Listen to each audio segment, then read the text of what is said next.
handful of Republicans have spoken out about Donald Trump's Mar-a-Lago dinner guest, the outspoken anti-Semite and white supremacist Nick Fuentes. I don't think anybody should be spending any time with Nick Fuentes. President Trump came out 4 times and condemned him. Infamously anti-Semitic online commentator and once Trump ally Nick Fuentes earned backlash online when he said that when his America First movement takes power, non-Christians, quote, they need to be given the death penalty. I have a little bit more depth to my character than just I'm some kind of like sitcom character.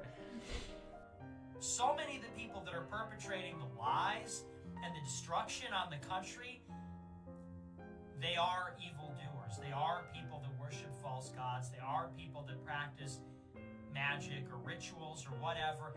So now months later, I go to this job training and I'm friends with all these people. I'm there for a couple weeks.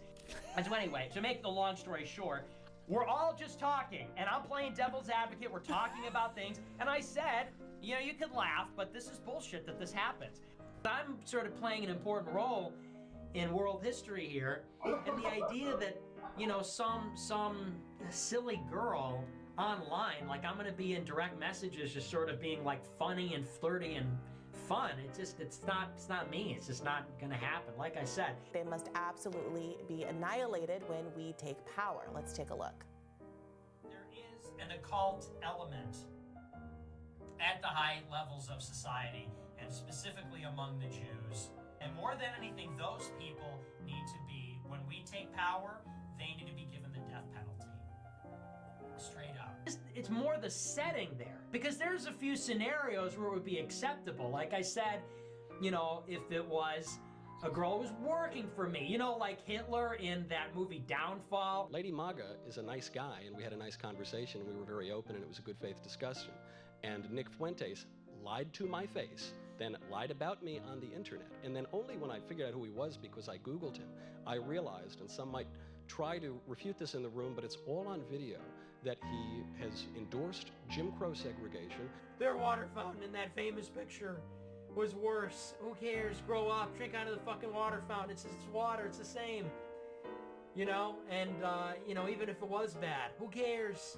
Who cares? It's better. It's better in general. We all agree it was better for them. It's better for us. Better in general. He has denied that the Holocaust happened. Good design for ovens for a different purpose, for delousing. I mean, you know, for something else.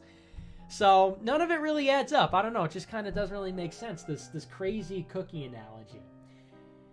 You have to be. That's sort of an esoteric story. That's from Cookie Right. You wouldn't understand that if you're just sort of passing through. If you're just a normie.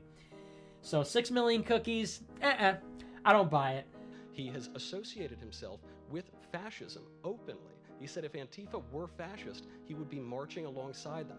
If Antifa was waving the banner of phalangism, if they were waving the banner of Franco, and they were saying, you know, Catholic fascism now, I would join them. I would become a part of Antifa. He has associated in the past with avowed racial bigots like James Alsop and Richard Spencer, though apparently now they're having something of a tiff from what I gather on the blogs. It is quite clear to me that he harbors racial bigotry. That's why I reject his politics. Anyway, so that's sort of an aside, but it is a little bit funny. This comes from Bannon.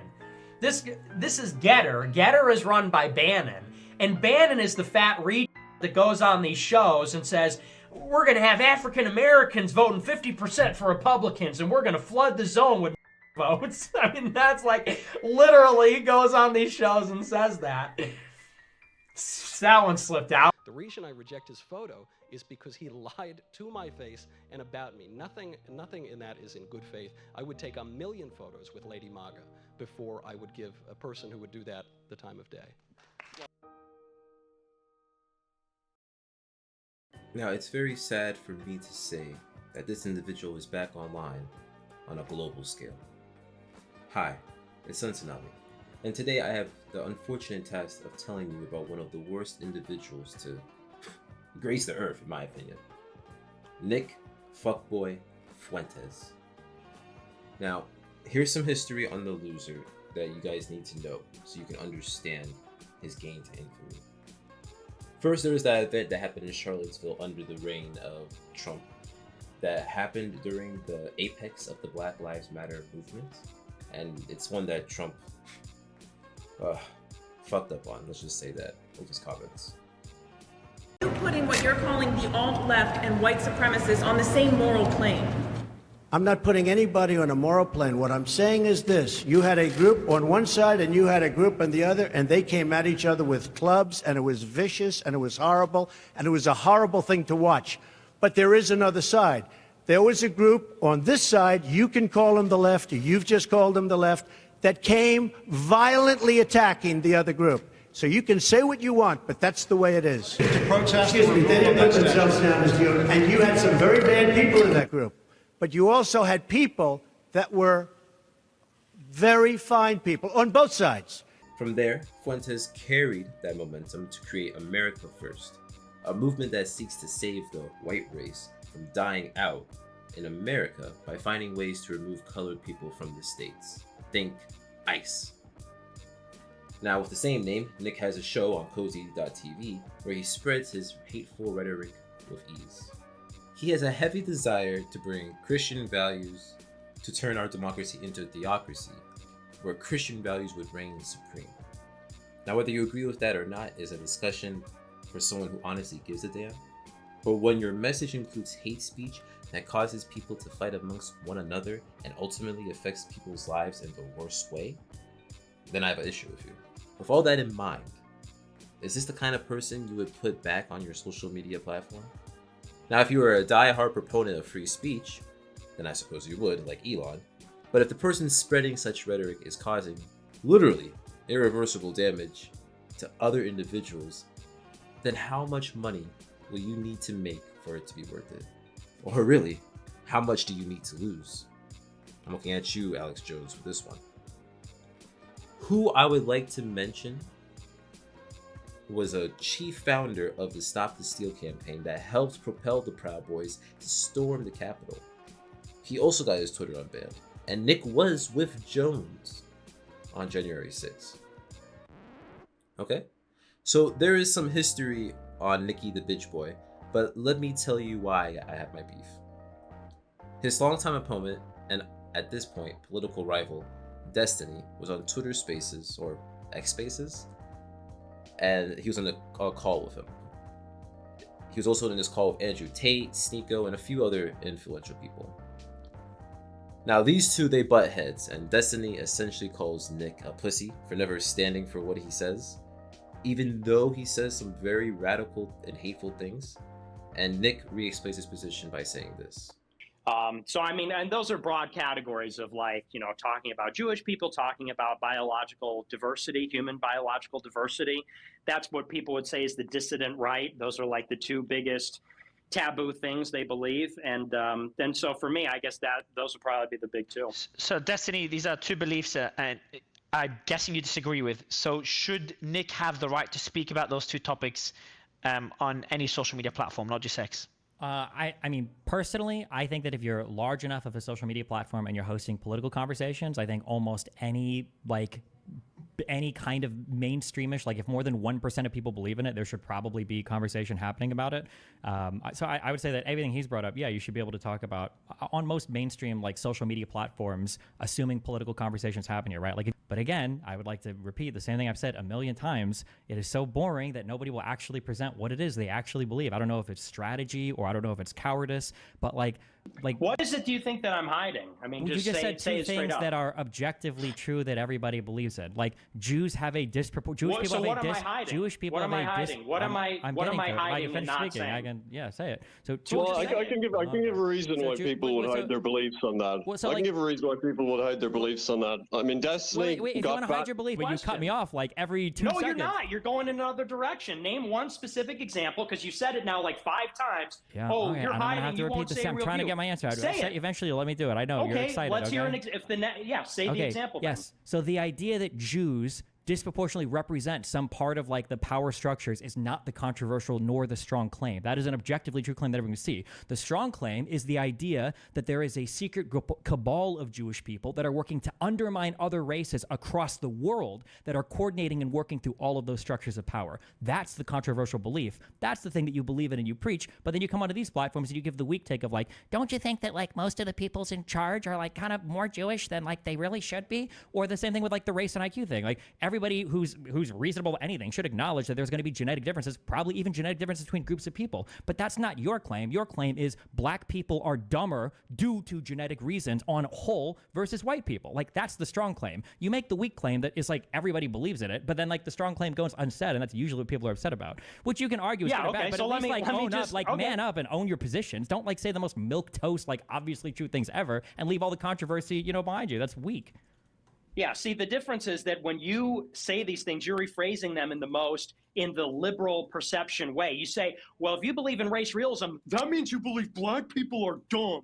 No, if you believe in human biodiversity, you believe that there are genetic differences between people. IQ is a heritable trait, and blacks have a lower average IQ on average than white people. That's also a statistical fact. That's also true in SAT scores. It's also true in IQ tests globally and in America. I've never hid from that. I said that in front of a crowd of black people at Iowa State. I said that in front of Myron. Hang on, and Myron is here. I said that in front of a panel of all black women on Fresh and Fit.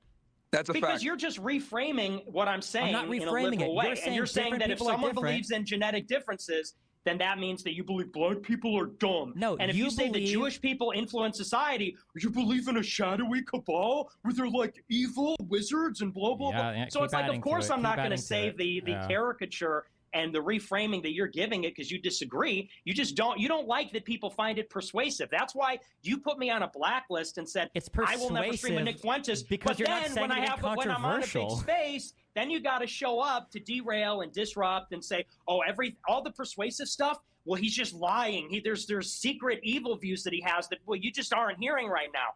So that's why you're going to break your one rule. You know, you come on the podcast, even though you quote unquote you're obsessed with comic book villains. Because as you said, I do like that movie. Because as you said a couple of years ago, you don't like when people like me talk to a large audience. I mean, you're the one that's hiding a political agenda. 7 people DM me to come here, okay? So I decided to come and hang out. That's my career was over. This is a real quick reframing. Like, hold on. Just Ed and Keith, I want to ask you both the same question. Is like seeing that back and forth between Nick and Destiny. Is there anything in that back and forth that should have been censored? Is there anything that could have, that could be considered hate speech or could have led to violence? Okay, so to answer both of his questions, one, I do not think any of that should be censored. Destiny made this quote before that if at least 1% of people are talking about a certain subject, you probably should talk about it, especially in major spaces. And I don't disagree with that statement. Even though some of this shit may be horrendous, there are some conversations you just have to have in this world. That's one. Two, do I think anything that they said could have incited violence? 100%. Anything that anyone says can invite violence. You don't know what people's triggers are. You don't know how crazed people can be. You have Drake's home being shot up over some rap beef by people that aren't even in Kendrick's camp. I'm pretty sure no one was going to shoot up nobody, but you got people shooting up Drake's establishment. Why? Because they don't like Drake over the beef. Like, come on. This is kind of shit I don't stand by.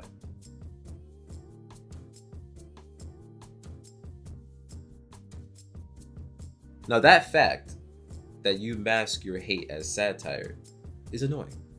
And there's never any indication that anything you say is a joke. You say it with your chest, your whole chest, and you only apologize when you're called out for it in the future. You say these things because you truly believe it, and like Destiny hinted at, you may say generally true things, but that's just a facade for your true beliefs that you're too afraid to get out. And ultimately, Destiny does call him out and says that everything he's saying is essentially un-American. Because if you're going to follow a theocracy, which is based on Christian values, then the American core values can't relate to that. You can't be an American, but also devote everything to a higher power, the Pope, and it just wouldn't work. It truly wouldn't work. But again, that's for someone that really cares about that kind of topic. My opinion on all this, though, is that Nick shouldn't be platformed. We have guidelines and rules for a reason, and that is to protect the general whole of a society. It is like a less extreme version of the trolley problem. If you have to ban one person to save the peace of a million other souls, then why not ban them? So Nick should definitely be banned. He should struggle to have a platform because his actions ultimately led to the disaster that was January 6th. Ideologies be damned. Let this degenerate think how he thinks and perish as he should. It's not in my space. At least it shouldn't be, but now it is. But don't let him do more damage to more people like Alex Jones has. With all that being said, this is Son Frickin' Tsunami, and I'm shouting out on this one. Peace.